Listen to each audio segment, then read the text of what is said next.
Hey guys, Aaron Cybertron Zeng here, and today I'm back with another episode where I climb the online VGC 16 ladder and provide live commentary as I go. We're just going to jump into today's episode, currently with a rating of just over the 1700s. Another pretty heartbreaking loss in the second game of yesterday's episode to some poor RNG, but let's see if we can recover and finally pick up 2 wins again with the team. As always, if you enjoy Road to Rank, please show your support by leaving a like in the video. I would really appreciate it. In addition, I know a lot of people have been asking me about whether I'm going to be posting videos from the January International Challenge, which is a VGC 16 Wi-Fi tournament that actually gives out championship points. So this weekend is super busy for me, so unfortunately I won't be able to stream the tournament, but I am going to record the best videos and still upload them, I think, onto YouTube and post-commentate them.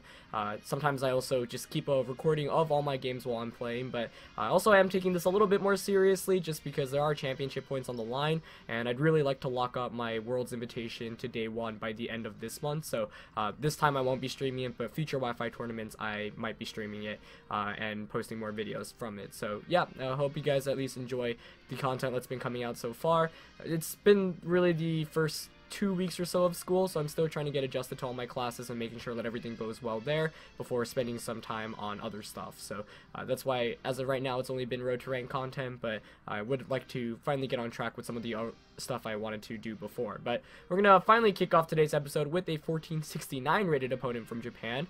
Despite my opponent's rating, he's got a pretty cool team here with Abomasnow, Cresselia, Infernape, Ho-Oh, Kyogre, and Greninja. So basically everything here sticks out to me other than Cresselia and Kyogre. Ho-Oh is a very interesting choice. You know, we saw a bunch, especially on John Hu's team, which we featured on this channel. The Abomasnow here is really interesting.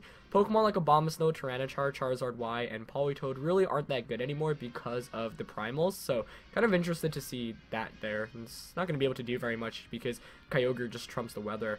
Also, it's interesting because he is a primal Kyogre of his own. The Infernape, for a really fast Fake Out and Feint user, Infernape was actually very good back in VGC 2010 and was often paired with Palkia to create a kind of a dual Trick Room slash, you use the fast Fake Out on an Infernape and then you switch out and Palkia kind of sets up Trick Room. And then the Greninja here is a really fast Pokemon in general. So let's see what I want to bring here. Mawil's nice. I do finally have Play Rough on it. Solomon's also not bad for Hyper Voice spread, especially with the Mungus as its partner, though. I might actually just go with that. So I'll lead, yeah, Solomon, Mungus, Xerneas, and Kyogre here. I like that a lot. I don't really feel much need to bring the Crobat. Crobat you normally want if your opponent has Fake Out users, or if you want to taunt something. Ironically, both of my opponent's team has both of those. It has a Fake Out user in Infernape, and it has a Pokemon you'd want to taunt in Cresselia. But at the same time, Crobat here won't be able to survive as much as I'd like it to. It will probably go down in one hit to a lot of the stab ice type attacks here. So we're going to see the Infernape Cresselia lead here. So this is a real throwback to a VGC 2009 actually on that side, since both of those Pokemon were allowed back then. So I'll get the Intimidate off first. I really wonder if my opponent has Feint or not. But I guess one solution to a fire type attack coming out from Infernape is to just switch out into Kyogre and spore the Cresselia here. So worst case scenario here, he goes for the Fake Out onto a Mungus and a Psychic onto it. But I'm expecting maybe a Fake Out onto a Mungus and an Ice Beam into that slot. But regardless, like I mentioned, he doesn't have any way to stop the rain here.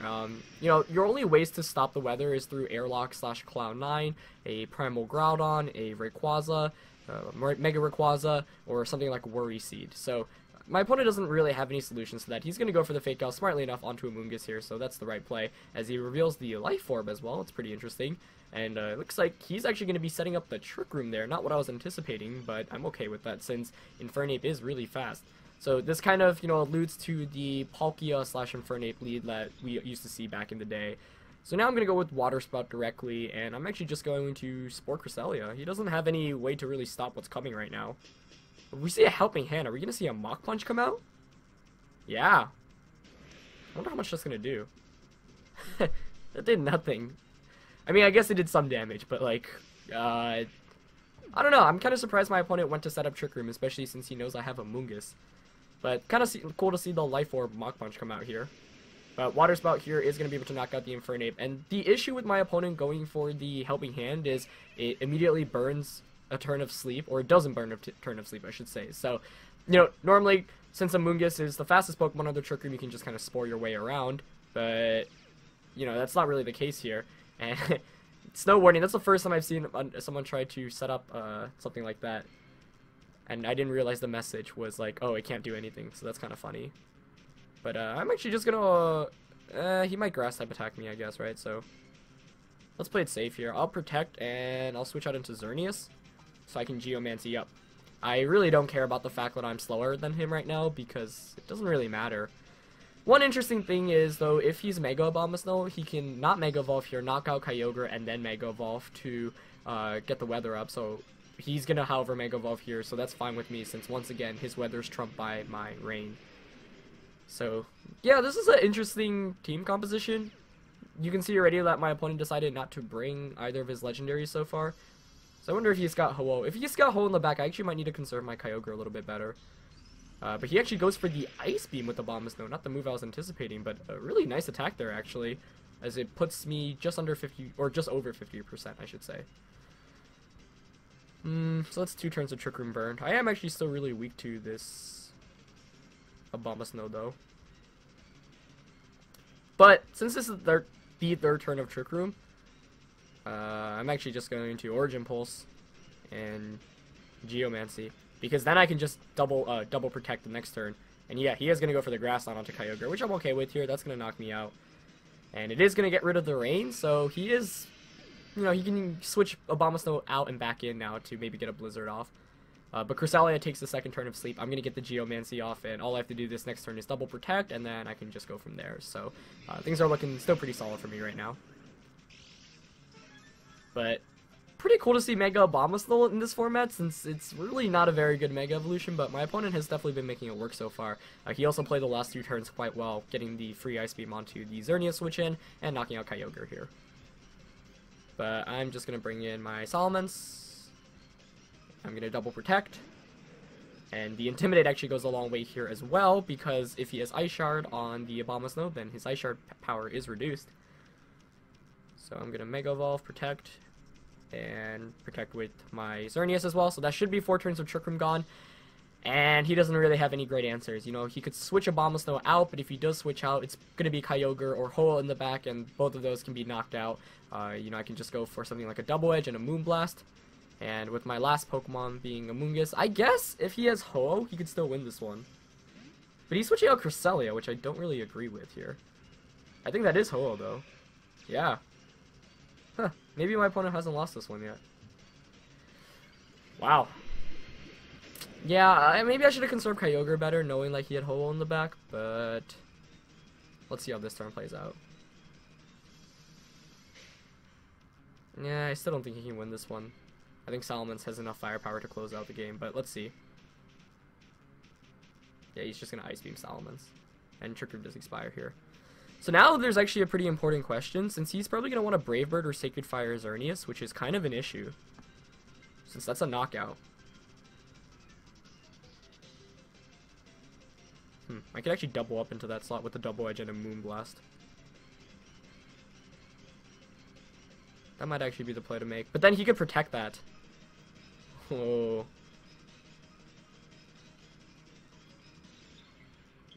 Double Edge is a 2-hit knockout onto the, Oh, but he could Protect Abomasnow here, right? That's the biggest issue.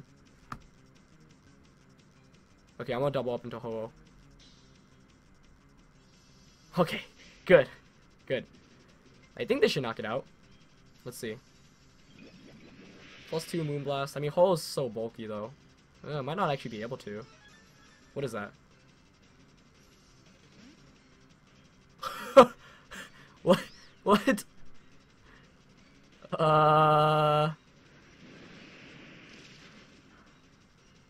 Okay, Double Edge knocked it out. Wow, that was actually scary. I mean, I should win now because all I have to do is Rage Powder, Double Edge, Abomasnow. But, I guess if he double protects here. Yeah. Oh, he got it. Does he wake up with Cresselia? No.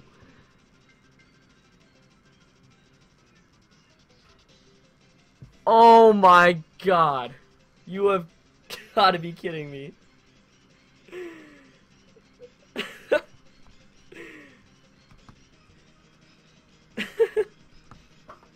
Okay. Well, it's still not over, but wow, he gets a double protect and wakes up with Cresselia. Boy, these last 3 days are killing me. He's just going straight for the Blizzard outside of Hail. Going for the YOLO. Oh, but he goes for the skill swap. I very much like that play. Oh my gosh, am I gonna lose here?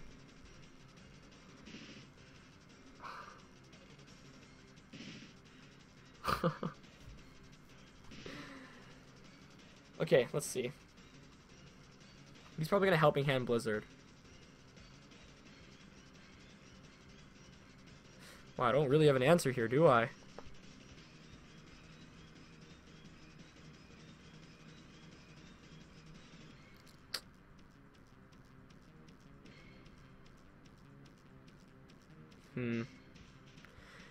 I think Men's is more important. I have to switch out. I think I'm gonna lose this one.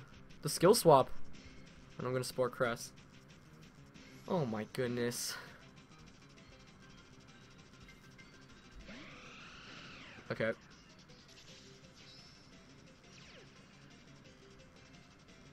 There's a Helping Hand. Yep. Still get the Spore off first though, okay.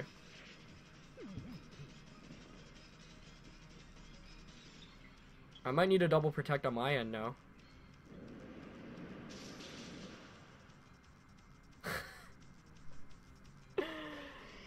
Unbelievable. This game.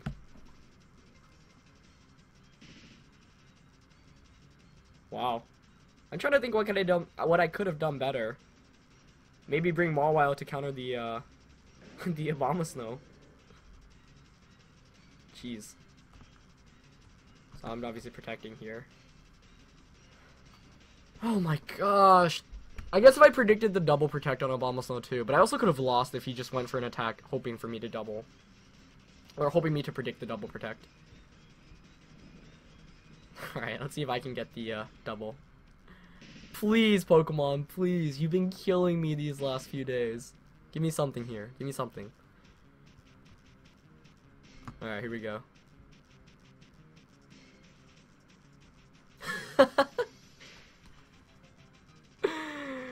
Oh my god, what is this?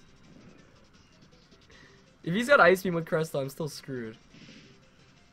Also, now it comes down to, does he protect with the Abomasnow, or does he just go for a Blizzard? This is a ridiculous game.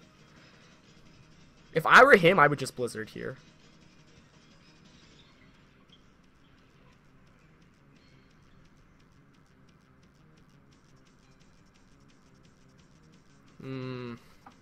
Does he protect again?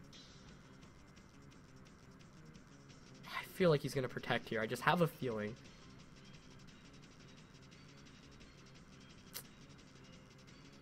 What do I do? What do I do? Do you protect here?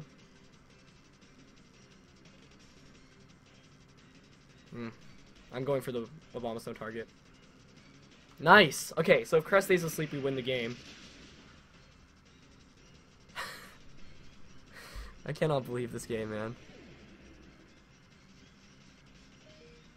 Stay asleep. Okay, I believe in RNGesus now. There is an RNGesus. What the heck, man? Wow. Shoutouts to a 1400 rated player for giving me one of the biggest heart attacks ever. Oh my gosh. So I guess in the end, everything worked out alright. He got a double protect, I got a double protect. He woke up quickly, but then he took a 3-turn sleep as well. Wow. Pokemon sure knows how to play with your emotions, guys. It sure does. But shoutouts to my opponent for almost beating me with a Mega Abomasnow in VGC 2016. Like, wow. I guess I really should have brought Mawile into that matchup as opposed to Salomon, since Mawile would have fared very nicely against the late game there. But The red card, too. That was the game changer. I didn't even talk about that on Ho-Oh, but the fact that he had red card and forced the switch out on my Xerneas, like, if he didn't get the red card off there, then I would have just been able to knock out the Ho-Oh, and then at +2 special attack, you know, Xerneas can just Moonblast as we find a really high-rated opponent, Japanese opponent. But, what a game.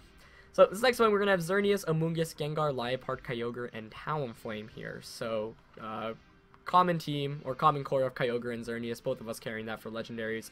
Looks like it's going to be Mega Gengar at his end here, and then support Pokemon in Liepard, Talonflame, and Amoonguss. So, kind of similar compositions.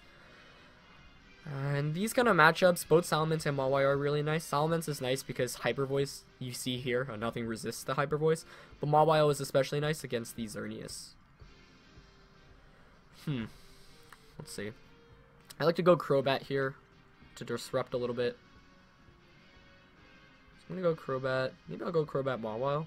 Crobat Mens. You could have Will-O-Wisp on Gengar, but I don't really anticipate that. You know, I kind of like Salamence more here just because it's faster. The speed advantage is a major key here. And I'm going to go Xerneas Kyogre. Alright, let's go. But who knows? I nearly lost the last one since I didn't bring the Mawile, so hopefully I'm not making the same mistake here. Otherwise, pretty standard looking Pokemon on my opponent's side. The bunch of questions I have to ask are, 1, does Liepard do something like Swagger? 2, what does Mega Gengar carry? And 3, if he has like Thunder on Kyogre. So we see the Liepard and the Salamence lead here, which I'm actually okay with since I can immediately just go for a Quick Guard and something like a Hyper Voice or a Double Edge. I wonder if he's going to anticipate the Quick Guard though, and as a result go for like a Foul Play. Could also Super Fang Kyogre. Actually, I really like the idea of Super Fanging Kyogre to reduce the attack or damage output of Water Spout. Yeah, I'm going to go for the Super Fang. I might actually just Protect. Super Fang, Mega Evolve, and Protect. Do I need Intimidate? I really don't.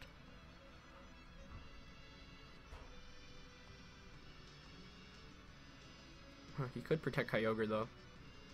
Yeah, but then Liepard can do nothing but Taunt. Oh, but if he taunts my Crobat here, then he can Encore Salamence next turn. Yeah, I should have thought about that. Okay. So you normally don't want to protect against Liepard, but I do have Quick Guard. Oh, he went for the Fake Out. Okay, nice. Wonder if he went for the Ice Beam as well. Probably not. Oh, he does have Thunder. Wow. That probably knocks out Crobat, right? Yeah. Now that's bad because I lose my, that's not good.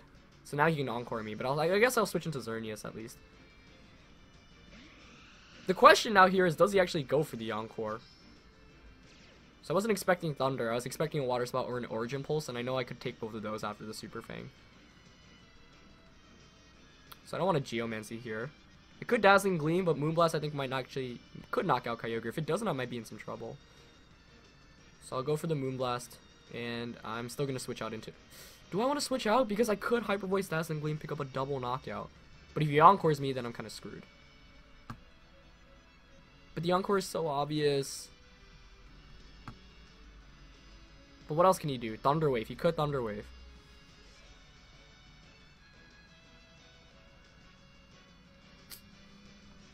I'm going to go all in here.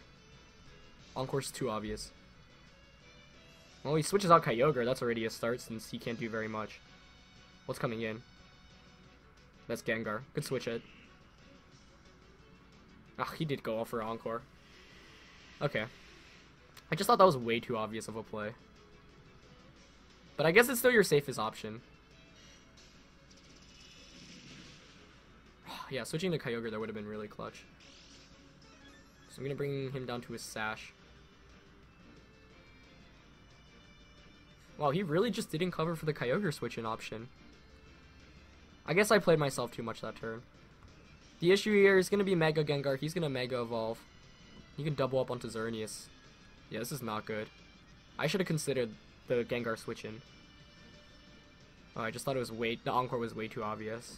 And I thought he'd try to maybe Thunder Wave or Swagger or something, so I wanted to cover my options. And if I got the Hyper Voice off there, I think I would have just won the game, but what can you do?